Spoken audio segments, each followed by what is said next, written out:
The Olympics are about to kick off in Paris. What sport will you be following? Let us know in the comments. It's 12:30 in the afternoon here, and I'm Liz Jones, Managing Director of People to People UK and your host of P2P UK Live. We are live on Facebook, LinkedIn, YouTube, Instagram and X, so don't forget to follow us. And on today's show, we're going to take a look at the stat of the week. We'll take a look at some hot jobs in the UK, Australia and New Zealand.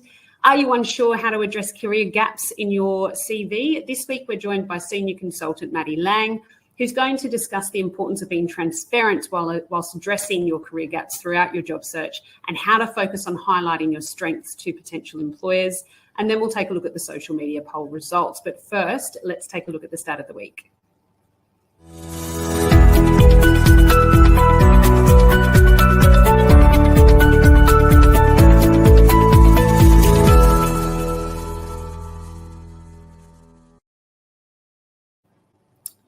This week's stat of the week is fake or ghost job listings are on the rise. So a recent survey found that 39% of hiring managers reported their companies using fake or ghost job listings. The survey by Resume Builder cited the top reasons behind the fake job posting strategy included to appear open to external talent, project growth and alleviate employee workload. Fake job postings were associated with increased revenue, improved morale and higher productivity.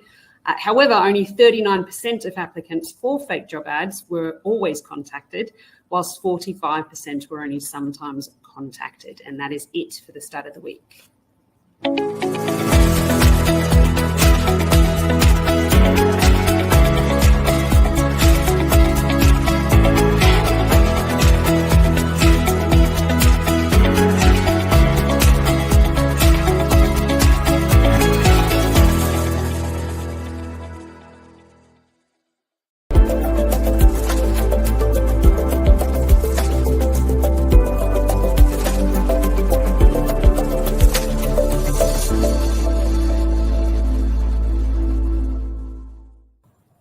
It's time to take a look at some hot jobs in the UK, and we are looking for a contracts executive in London paying £30,000 to £33,000 per year. Responsibilities include drafting, reviewing and negotiating contracts for content across divisions, providing contractual support to editorial and managing stakeholder relations. This role is being looked after by Alia Shipos, and you can contact Alia by emailing her on the contact details on screen now. Don't forget to register with us for temporary work. We're always on the lookout for individuals seeking temp work. We've got opportunities across the UK, ranging from just a few days to up to 12 months. You can reach us by contacting us on the contact number on screen now or heading to our website to check out the positions we've got available. Heading abroad over to New Zealand or Australia, we are working on a few positions there. So Senior Accounts Officer in Queensland, Australia, paying $40 to $45 per hour. So it's like a temp role. Territory Manager in New South Wales, Australia, paying $85,000 to $100,000 per year. And a Warehouse Assistant in Auckland, New Zealand. If you want to know anything about these positions, please head to our website and you'll get more information there.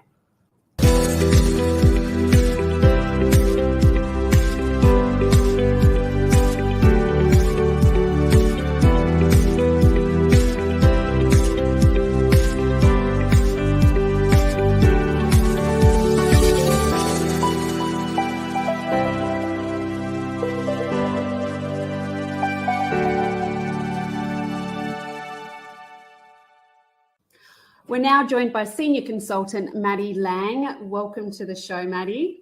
Thank you, Liz.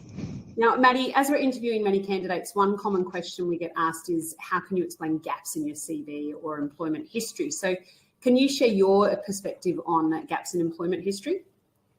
Yeah, definitely. So I think firstly, it's really important to remember that gaps in employment can occur for many different reasons. So you might be injured or dealing with an illness or taking care of a family member, also redundancies, study, upskilling and travel. There's so many reasons why, you might have a gap in your CV. So it's important just to kind of understand what that gap is. No matter what the reason, I guess when answering questions about gaps in your CV, it's really important just to be honest and open. Remember that circumstances are sometimes beyond your control and don't always need to reflect negatively on your work experience as well. Yeah, absolutely. I completely agree. So how would you explain a gap in your CV or employment history? Yeah, so I guess when explaining gaps in your CV, you want to make sure that you're framing the reason and circumstances that are within your control in a really positive light. So it's always a good idea to explain the reason for your gap in your CV in writing, so have it on your CV. For example, if I was traveling between May 2023 and May 2024, I would list that as a reason for a gap on my CV, along with experience that followed it or preceded it.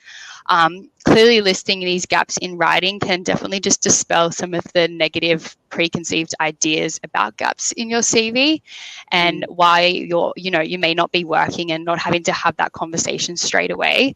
And when the topic is brought up as well in your interview, you'll be able to discuss it, I guess, in a more positive light because it's already quite clear why there was that gap. I think most importantly, and we always, tell candidates, make sure you don't stress about gaps in your CV. While many businesses are aiming to be a bit more inclusive and may not ask about gaps in your CV, some companies still want to understand this, and it's not negative. It just gets them a more holistic view of your background and what's been happening. So it's not always a negative chance, but a really good opportunity to emphasize your different skill sets that you might have acquired if you did go travel, where that was as well. And just, really remain, I guess, professional, and remember as well that, many people within the professional environment and who you might be interviewing with has probably had a gap in their CV as well. So just be honest, keep it brief, and focus on the positives, emphasizing, what you can bring to an employer as, I guess, a potential skill set and a benefit to them. Yeah, absolutely. Transparency is key always. Yeah. Now, if somebody wanted to get in touch with you, Maddy, to get some advice or talk about how they can explain, gaps in their CV, how can they reach you? Yeah, so reach out. I'm on LinkedIn. Otherwise, you can get our contact details online. Give us a call, WhatsApp, email, or the communication forms. We'll be there to have a chat about your job search, any questions, or just, being, I guess, a bit of a voice to help sound your answers out. Fantastic. Thank you. Thanks for joining. Nice. Thank you.